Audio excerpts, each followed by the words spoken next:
Advocate Muhammad Shah, ഇതിപ്പോ ഈ വിഷയം വന്നതിന് പിന്നാലെ കേന്ദ്ര ആഭ്യന്തര മന്ത്രാലയം വിശദീകരിക്കുന്ന ഒരു കാര്യമുണ്ട്. ഒന്ന്, ഇങ്ങനെ ഒരു CAA നടപ്പാക്കുന്നു, അതിന്റെ ചട്ടങ്ങളായി എന്നുള്ളത് കൊണ്ട് രാജ്യത്തെ ഒരു മതവിഭാഗത്തിനും ഒരു ആശങ്കയും വേണ്ട. ഇത് മൂലം ഒരു പൗരനും, അതായത് ഇപ്പോൾ ഇന്ത്യൻ പൗരനായിരിക്കുന്ന ഒരാൾക്കും പൗരത്വം തെളിയിക്കാൻ ഒരു രേഖയും എവിടെയും ഹാജരാക്കേണ്ട കാര്യമില്ല.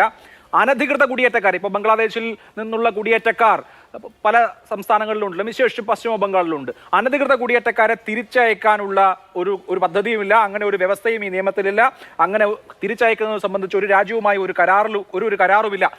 മറ്റ് രാജ്യങ്ങളിൽ നിന്നുള്ള മുസ്ലിങ്ങൾക്ക് സെക്ഷൻ 6 അനുസരിച്ച് ഇന്ത്യൻ പൗരത്വത്തിന് അപേക്ഷിക്കുന്നതിൽ യാതൊരു വിലക്കുമില്ല. ഇതാണ് ആഭ്യന്തര മന്ത്രാലയത്തിന്റെ ഇക്കാര്യത്തിലെ വിശദീകരണം. മുസ്ലിം ലീഗ് ലിറ്റിഗേഷൻ നടത്തുന്ന പാർട്ടിയാണല്ലോ.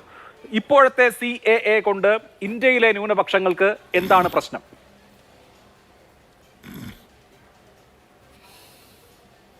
ഇത് മുസ്ലിമീങ്ങളുടെ പ്രശ്നം വരുമ്പോൾ മുസ്ലിമീങ്ങൾ ഒച്ചവെക്കുക, ഹിന്ദുക്കളുടെ പ്രശ്നം വരുമ്പോൾ ഹിന്ദുക്കൾ സമരം നടത്തുക, ക്രിസ്ത്യൻ പ്രശ്നം വരുമ്പോൾ ക്രിസ്ത്യൻകൾ സമരം ചെയ്യുക. ഇങ്ങനെയൊന്നും അല്ല നമ്മുടെ രാജ്യത്തിൻ്റെ ഭരണഘടനാ സംവിധാനം.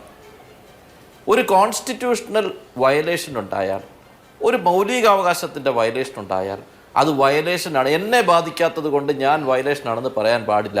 എനിക്ക് ഗുണകരമായതുകൊണ്ട് ഞാൻ വയലേഷൻ ആണെങ്കിലും നടക്കണമെന്ന് പറയണം. അത് ഇന്ത്യ അല്ല. ഇന്ത്യ എന്ന് പറഞ്ഞാൽ നമുക്ക് ഇപ്പോൾ എനിക്ക് ഗോപാലകൃഷ്ണൻ്റെ ഈ മിസ്ഇൻറ്റർപ്രിട്ടേഷൻ ഉണ്ടല്ലോ കോൺസ്റ്റിറ്റ്യൂഷൻ, അത് വലിയ തെറ്റാണ്. കോൺസ്റ്റിറ്റ്യൂഷൻ്റെ ആർട്ടിക്കിൾ 14-ഉം ആർട്ടിക്കിൾ 16-ഉം ആർട്ടിക്കിൾ 19-ഉം ആർട്ടിക്കിൾ 21-ഉം ഫ്രെയിം ചെയ്തിരിക്കുന്ന രീതി നിങ്ങൾ നോക്കണം. Article 14 is applicable to every person. Article 21 is applicable to every person. Article 16 and 19 is applicable to the citizen of this country. Both are different. ഇത് രണ്ടാണെന്ന് പഠിക്കാത്തതുകൊണ്ടാണ് കുഴപ്പം. പഠിച്ചിട്ടും അങ്ങനെ പറയാൻ പറ്റുള്ളൂ എന്ന് തീരുമാനിക്കുന്നതുകൊണ്ടാണ് പ്രശ്നം. അങ്ങനെയൊന്നും ഭരണഘടനയെ മിസ്ഇൻറ്റർപ്രറ്റ് ചെയ്യരുത്. ഭരണഘടന വിഭാവനം ചെയ്ത സമയത്തിന് ഇതൊക്കെ ചർച്ച ചെയ്തിട്ട് തന്നെ എഴുതിയതാണ്. ആ മിസ്ഇൻറ്റർപ്രറ്റേഷൻ തെറ്റാണ്. നിങ്ങളത് പഠിക്കണം. ഇനിയെങ്കിലും പറയുമ്പോഴത് പറയാം.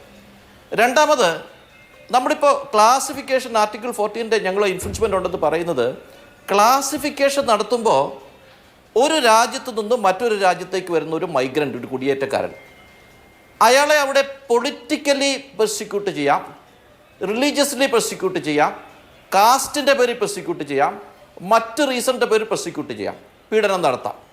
അങ്ങനെ നടത്തിക്കഴിഞ്ഞാൽ അവിടുന്ന് അദ്ദേഹം ഓടി ഇന്ത്യയിലേക്ക് വരും. ഇന്ത്യയിലേക്ക് വരുമ്പോൾ ഇവിടെ ഒരു ക്ലാസിഫിക്കേഷൻ വെച്ചു.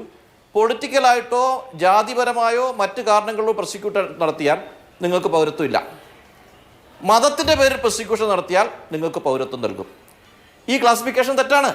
മതത്തിൻ്റെ പേരിൽ മാത്രമല്ല, മതവിഭാഗങ്ങൾക്കുള്ളിൽ, ഇപ്പം മുസ്ലിം മതവിഭാഗങ്ങൾക്കുള്ളിൽ ഉണ്ടായ ഒരു തർക്കമാണെങ്കിലും പ്രോസിക്യൂഷൻ നടന്നാൽ ഇന്ത്യയിലേക്ക് അഭയം പാർപ്പിച്ചാൽ നമ്മൾ നോക്കേണ്ടത് ഹ്യൂമൻ റൈറ്റ്സ് ആണ്. ആ മനുഷ്യത്വത്തേക്ക് നമ്മൾ നോക്കിയിട്ട് അത് കൊടുക്കണം. ആ ക്ലാസിഫിക്കേഷൻ തെറ്റും.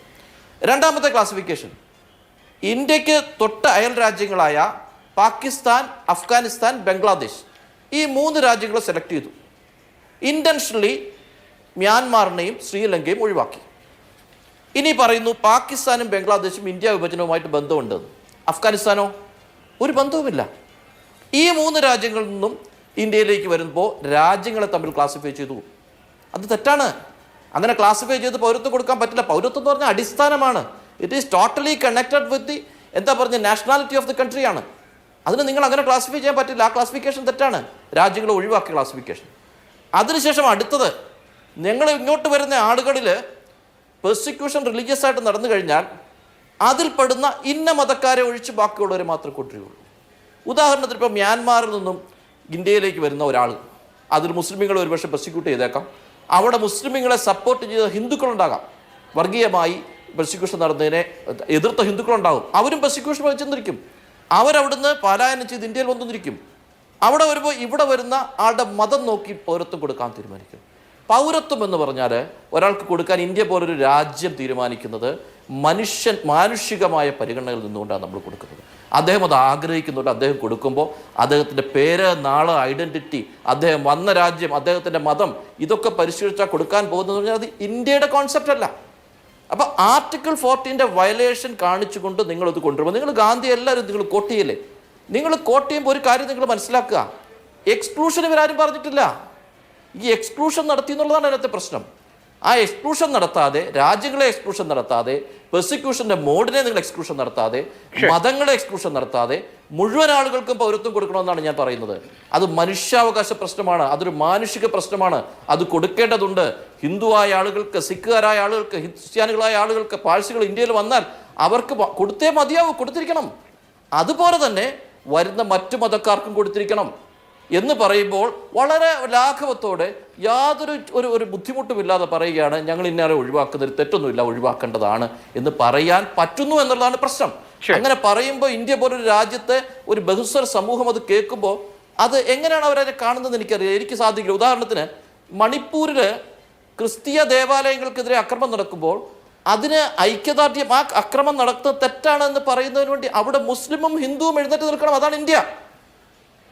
ശബരിമല ക്ഷേത്രത്തിൽ ക്ഷേത്രാചാരങ്ങൾക്ക് വിഘ്നം സംഭവിക്കുന്നു എന്ന് പറയുമ്പോൾ ആ ക്ഷേത്രാചാരം ഹിന്ദു സമുദായത്തിൻ്റെ അവകാശമാണ് എന്ന് പറയേണ്ടത് ഇവിടുത്തെ മുസ്ലിമും ക്രിസ്ത്യനുമാണ്. അതാണ് ഈ രാജ്യത്തിൻ്റെ പൈതൃകം. ശബരിമല ആയതുകൊണ്ട് ചെയ്തോട്ടെ, അല്ലെ മണിപ്പൂരിലെ ക്രിസ്ത്യൻ പള്ളി ആയതുകൊണ്ട് ചെയ്തോട്ടെ, അങ്ങനെ അല്ല അത് വേണ്ടത്. അതുകൊണ്ട് നമ്മളും ഡിസ്ക്രിമിനേറ്റ് ചെയ്യപ്പെടുന്നില്ല ഈ രാജ്യത്തെന്നുള്ള ഉറപ്പുണ്ടാക്കണം. എന്നിട്ട് ഞാൻ ഡിസ്ക്രിമിനേറ്റ് ചെയ്യുന്നില്ല എന്നുള്ള ബോധ്യം എനിക്ക് ഉണ്ടാക്കി തരണം.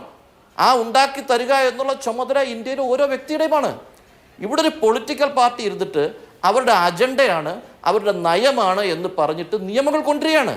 ഞാനൊന്ന് ചോദിക്കട്ടെ, 4.5 വർഷം മുമ്പ് സുപ്രീം കോടതിയിൽ ചലഞ്ച് ചെയ്ത് പെൻഡിങ് ആയിരിക്കുന്ന ഒരു മാറ്റർ, അതിന് അവർ റൂൾസ് കൊണ്ടുവരുമ്പോൾ നിങ്ങൾ സെക്ഷൻ 18(4) എടുത്ത് വായിക്കുക, സിറ്റിസൺഷിപ്പ് ആക്ട് 1955-ൻ്റെ 18(4) വ്യക്തമായി പറഞ്ഞിരിക്കുകയാണ് റൂൾസ് കൊണ്ടുവരുമ്പോൾ അത് പാർലമെന്റിൽ ചർച്ച ചെയ്തിട്ട് അത് പാസ്സാക്കണം. 18(4) റൂൾസ്, ഈ റൂൾസ് വരുന്നത് സെക്ഷൻ 18 സിറ്റിസൺഷിപ്പ് ആക്ട് പ്രകാരമാണ്. അതിനകത്തൊരു സബ്സെക്ഷൻ ആഡ് ചെയ്തു. ആ അധികാരം ഉപയോഗിച്ചിട്ടാണ് ഇത് ഇൻവോക്ക് ചെയ്യുന്നത്. അപ്പോൾ അത് പാർലമെന്റിൽ വെക്കണമെന്ന് 18(4) പറഞ്ഞിട്ടുണ്ട്. 30 ദിവസം അവിടെ ചർച്ചയ്ക്ക് വെക്കണമെന്ന് പറഞ്ഞിട്ടുണ്ട്. ഇവിടെ എന്താ അവർ ചെയ്തത്? പാർലമെന്റ് സെഷൻ എല്ലാം തീർന്നു, ഇലക്ഷൻ പ്രഖ്യാപിക്കേണ്ട ഡേറ്റ് അവർ തന്നെയാണല്ലോ തീരുമാനിക്കുന്നത്. ഇലക്ഷൻ കമ്മീഷനൊക്കെ രാജിവെച്ചു. ഇലക്ഷൻ കമ്മീഷനെ റിക്രൂട്ട് ചെയ്യാൻ പോകുന്നത്, അല്ല PSC പോലെ റിക്രൂട്ട് ചെയ്യാൻ പോകുന്നത് പ്രധാനമന്ത്രിയും മറ്റൊരു മന്ത്രിയും കൂടിയാണല്ലോ. അത് റിക്രൂട്ട് ചെയ്യാൻ പോകുന്നതിൻ്റെ തലേന്ന് അല്ലെങ്കിൽ 2-3 ദിവസം മുമ്പ് അവരിത് ഡിക്ലെയർ ചെയ്യുകയാണ്. പിന്നെ ഞങ്ങളിതാ ഒരു ബില്ല് ഒരു റൂൾസ് ഞങ്ങൾ നോട്ടിഫൈ ചെയ്യുന്നു. പാർലമെന്റിന് എന്നാണ് കൂടുന്നത്? പാർലമെന്റ് കൂടാൻ പോകുന്നത് പുതിയ തെരഞ്ഞെടുപ്പ് കഴിഞ്ഞ് ആ സമയത്ത് കൂടത്തുള്ളൂ. പക്ഷേ ഇത് എൻഗാഷ് ചെയ്യണം. എന്നിട്ട് ഇന്ന് അവരെന്ത് ചെയ്തു?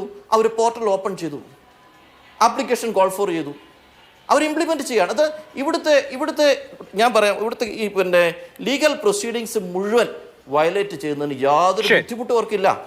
സ്റ്റേറ്റ് ബാങ്ക് ഓഫ് ഇന്ത്യ കോടതിയിൽ പോയിട്ട് പറയുകയാണ് ഞങ്ങൾക്ക് ഇലക്ഷൻ കഴിയുന്നവരെ സമയം തരണം. തീർച്ചയായും അത് നമ്മൾ കഴിഞ്ഞ ദിവസം ചർച്ച ചെയ്ത വിഷയമാണ്. നിയമപരമായി ചെയ്യേണ്ട കാര്യങ്ങൾ ചെയ്തിട്ടില്ല എന്ന് ഞാൻ പറഞ്ഞത് ഇങ്ങനെ സിസ്റ്റം ടൈൻറ്റഡ് ആകുമ്പോൾ. ഇനി ഞങ്ങളുടെ ഒരു വിഷയം പറഞ്ഞേക്കാം. ഞങ്ങൾ ഇപ്പോൾ കോടതിയിൽ പോകുന്ന കാരണത്തിന്റെ പ്രത്യേക കാരണം ഇതാണ്. ആദ്യ സ്റ്റേജിൽ കോടതിയിൽ നമ്മൾ സിറ്റിസൺഷിപ്പ് അമെൻമെന്റ് ആക്ടില്ല ഏത് നിയമത്തെയും നമ്മൾ ചലഞ്ച് ചെയ്യുമ്പോൾ, കോടതി ഒരു ആക്ടിനെ ചലഞ്ച് ചെയ്യുമ്പോൾ, അല്ല അതിൻ്റെ അമെൻമെന്റിനെ ചലഞ്ച് ചെയ്യുമ്പോൾ ആക്ട് സ്റ്റേ ചെയ്യുന്നതിന് എപ്പോഴും വളരെ വളരെ സ്പാരിംഗ്ലി മാത്രമേ അത് സ്റ്റേ ചെയ്യൂ എന്ന് പറയാൻ പറ്റൂ. 2004 ഒരു ഡിസിഷൻ ഉണ്ട്, അത് ഒഴിച്ചിട്ട് ബാക്കിയൊന്നും നമുക്ക് പറയാൻ പറ്റില്ല. അങ്ങനെ സിറ്റുവേഷനിൽ കോടതി ഇന്റർഫിയർ ചെയ്യുന്നത് ഇത് ഇംപ്ലിമെന്റേഷൻ എങ്ങനെയാണ് ആളുകൾക്ക് അഗ്രീവ്ഡ് ആകുന്നത്, ഇംപ്ലിമെന്റേഷൻ്റെ സ്റ്റേജ് എന്താണെന്ന് നോക്കും. ആ സ്റ്റേജിലേക്ക് ഞങ്ങളുടെ ആർഗ്യുമെന്റ് വരുമെന്ന് മനസ്സിലായപ്പോൾ ഗവൺമെൻറ് ഓഫ് ഇന്ത്യക്ക് വേണ്ടിയിട്ട് അറ്റോർണി ജനറൽ പറഞ്ഞ വാക്കിതാണ്, ഇംപ്ലിമെൻറ്റേഷന് ഞങ്ങൾ റൂൾസ് കൊണ്ടുവന്നിട്ടില്ല, അത് നോട്ടിഫൈ ചെയ്തിട്ടില്ല, അതുകൊണ്ട് there is no apprehension of implementation right now, അതുകൊണ്ട് സ്റ്റേ കൊടുക്കേണ്ടതില്ല എന്ന് പറഞ്ഞു. അതിനുശേഷം 4.5 വർഷം കഴിഞ്ഞിട്ട് ലോക്സഭയും രാജ്യസഭയും ഒന്നും കൂടുന്നില്ല എന്ന് ഉറപ്പാകുന്ന ഒരു സമയത്ത് ഇപ്പോൾ വന്നിട്ട് അവർ ഇലക്ഷന് തൊട്ട് മുമ്പായിട്ട് ആ നോട്ടിഫിക്കേഷൻ ഇറക്കുന്നു. ആ നോട്ടിഫിക്കേഷൻ ഇറക്കിയിട്ട് അതിനെ പൊളിറ്റിക്കലായിട്ട് യൂട്ടിലൈസ് ചെയ്യുന്നു. ഞങ്ങൾ അതിനെ പൊളിറ്റിക്കലായിട്ടല്ല കാണുന്നത്, അതൊരു കോൺസ്റ്റിറ്റ്യൂഷണൽ ഇഷ്യൂ ആയിട്ടാണ് കാണുന്നത്. ഇത് കൊണ്ടൊരു ഡിവിഷൻ ഉണ്ടാക്കാനാണ് നിങ്ങൾ ഉദ്ദേശിക്കുന്നെങ്കിൽ അതിന് ഞങ്ങളെ കിട്ടില്ല. അതിന് ഉതകുന്ന തരത്തിലുള്ള ഒരു കാറ്റലിസ്റ്റ് ആക്ഷൻസും ഞങ്ങളുടെ ഭാഗത്തുനിന്നുണ്ടാവും. ശരി, എന്തായാലും നമുക്ക് കോടതിയിൽ ഈ വിഷയം വരട്ടെ, കാത്തിരിക്കാം.